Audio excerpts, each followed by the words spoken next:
현재 중국 증시는 개장한 지 1시간 지나가고 있습니다. 어제 급락 나왔죠. 오늘장에서는 일단 바닥은 만들어내려고 하는데 반등 탄력 강하지 않습니다. 상해종합 0.09% 정도의 플러스권, 장초반에 마이너스 기록하다가 현재는 플러스로 돌아선 모습입니다. 중국 이슈와 우리 증시의 접점 찾아보겠습니다. 신한투자증권의 이호석 PB입니다. 안녕하세요. 네, 안녕하십니까. 이호석입니다. 네, 오늘은 준비하신 이슈 보기에 앞서서 전체적으로 이 글로벌 증시 가운데서 중국 포비아라고 할 정도로 중국 증시 급락 그리고 홍콩 증시 ELS 때문에 국내 이 자본 업계에도 상당히 크게 좀 영향을 미치고 있는 상황인데요. 중국 포비아 원인은 무엇인지 지금 어느 정도 수준인지 이 부분 좀 짚어주세요. 네, 우선 지금 핵심이라고 하면 결국 이제 중국 증시가 안 좋은 것은 중국의 이제 경제에 대한 신뢰도가 많이 좀 떨어졌다라고 좀 생각할 부분들이 있는 거고요. 거기에 여러 가지 배경은 있겠지만 실질적으로 중국에서 작년부터 사용했던 재정 정책이라든지 정책적인 부분들이 효과를 기대만큼 발휘하지 못했다는 점, 중국 경기가 그렇게 많이 살아나지 못했다는 점, 이런 부분이 될 것 같습니다. 경제 성장률이 5%의 목표치에 도달했다라고 이제 기뻐하는 이야기들도 있긴 했지만요. 결국에는 이제 2022년에 그 코로나 이후에 이제 많이 떨어졌던 경제 성장률에 대한 기저 효과로 지금 이제 2023년의 경제 성장이 이루어졌다라고 좀 판단을 하는 거거든요. 결국 이제 핵심은 이겁니다. 중국 경제에 대한 신뢰 회복이 급선무가 될 것 같고요. 그 신뢰를 회복하기 위해서 중국은 이제 다른 국가들하고는 다르게 그 정부의 힘이 더 강력하다는 점을 생각했을 때 이번에 다가오게 된 3월 양해에서 어떤 내용이 나오게 될지, 어떤 이제 경기 부양책이 나오게 될지 이 부분에 좀 주가 주목되고 있는 상황입니다. 네, 결국에는 이런 흐름을 악순환의 고리를 끊어줄 만한 부분은 중국 정부에서 어떤 이 방안을 내놓느냐 이것이 되겠네요. 이번에 있을 양회 그 어느 때보다도 관심이 높습니다. 그러면 이슈 들어가겠습니다. 지금 중국의 이슈 키워드 어떤 건가요? 네, 중국과 헤어질 결심이라고 말씀드릴 수 있을 것 같습니다. 네, 중국과의 헤어질 결심 좀 더 설명을 해주실까요? 네, 우선 이제 가장 대표적으로 이제 글로벌 경기도 그렇고요. 우리나라 이제 현대차 같은 경우에도 중국과 헤어질 결심을 조금 더 하고 있는 상황입니다. 우선 글로벌 경기에 대해서 먼저 조금 글로벌 시장에 대해서 좀 체크를 해보자면요. 과거에는 중국에 대한 의존도가 굉장히 높았습니다. 특히 제조업 분야를 기준으로 생각해보면 거의 대부분의 공산품들이 중국에서 만들어져서 전 세계로 수출이 되고 있었는데요. 이 비중이 현재 점점점 줄어들고 있는 추세입니다. 가장 대표적인 게 미국이 될 수 있겠죠. 미국 같은 경우에 통신기기라든지 IT 부품이라든지 이런 좀 첨단 분야에 있어서는 중국에 대한 의존도 비중을 점점 더 낮추고 있는 추세고요. 전 세계적으로 보더라도 이것은 마찬가지입니다. 우리나라만 보더라도 그렇죠. 예전에 비해서 중국에 대한 의존도가 굉장히 많이 낮아지고 있고요. 그 외에 세계 각국도 비슷한 흐름입니다. 대신에 여기서 간과하면 안 되는 게 이건데요. 비중이 줄었다는 거지 그렇다고 해서 의존도가 없어졌다는 건 아니거든요. 전 세계 중국이 이제 전 세계 수입국이죠. 전 세계에서 수입하는 나라들 중에서 거의 각국의 탑3 안에 현재 들어가고 있는 상황입니다. 그렇기 때문에 비중이 줄어들었다 정도 생각을 해주시면 될 것 같고, 그렇지만 의존도가 완전히 사라진 것은 아니다 정도로 이제 글로벌하게는 좀 체크를 해주셨으면 좋겠고요. 오늘 말씀드리고 싶은 부분 중에 가장 대표적인 것이 현대차에 대한 얘기입니다. 현대차가 이제 충칭 공장이거든요. 충칭 공장이 5호 공장인데 이 5호 공장을 이제 매각 결정을 내렸습니다. 이게 지금 현재 이제 건설회사에다가 3천억 원에 이제 매각을 하겠다고 했고, 또 4공장이 이제 창저우 공장 같은 경우에도 연내에 매각을 진행할 것이라고 좀 예상이 되고 있거든요. 이것은 이제 쉽게 말해서 중국 사업에 있어서 중국 사업의 규모를 줄이는 다운사이징 하려는 이제 의도가 좀 눈에 띄는 거고요. 결국 이 부분들이 이제 충칭 공장의 매각을 통해서 본격화되고 있다 정도로 생각해 주시면 될 것 같습니다.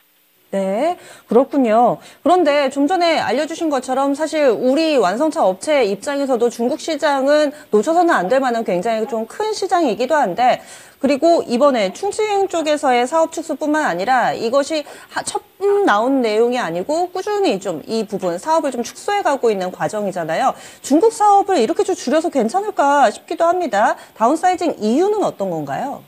네, 가장 대표적인 이유가 2022년에 현대차와 기아차 중국 법인에서 유상증자를 진행을 했었거든요.